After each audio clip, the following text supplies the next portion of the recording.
സിഡ്നിയിൽ വാഹനമിടിച്ചു തെറിപ്പിച്ച് യുവാവിന് ദാരുണാന്ത്യം. അപകടമുണ്ടാക്കിയ വാഹനം നിർത്താതെ പോയി. സിഡ്നിയിലെ റിച്ച്മണ്ടിൽ വാഹനമിടിച്ചു തെറിപ്പിച്ചതിനെ തുടർന്ന് യുവാവ് മരിച്ചു. ഞായറാഴ്ച രാത്രി 7:45 റിച്ച്മണ്ടിലെ ഓൾഡ് കുറാജോങ് റോഡിലാണ് റോഡ് ദാരുണമായ സംഭവം നടന്നത്. റോഡരികിൽ നിന്ന് 3 മീറ്റർ അകലെ ഗുരുതരമായി പരിക്കേറ്റ നിലയിലാണ് യുവാവിനെ കണ്ടെത്തിയത്.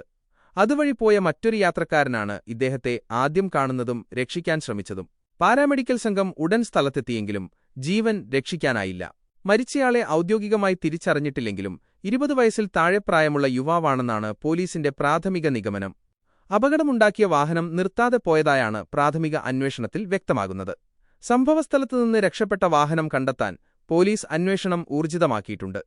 ഇതിനിടെ അപകടം നടന്ന സ്ഥലത്തിനു സമീപം കുർമണ്ട് റോഡ് ഒരു നിസാൻ നവാര വാഹനം മറിഞ്ഞ നിലയിൽ കണ്ടെത്തിയിട്ടുണ്ട്. ഹിറ്റ് ആൻഡ് റൺ കേസും ഈ വാഹനാപകടവും തമ്മിൽ ബന്ധമുണ്ടോ എന്ന് പോലീസ് പരിശോധിച്ചുവരികയാണ്. ഈ വാഹനത്തിലുണ്ടായിരുന്ന 41-കാരനെ നിസ്സാര പരിക്കുകളോടെ വെസ്റ്റ്മീഡ് ആശുപത്രിയിൽ പ്രവേശിപ്പിച്ചു.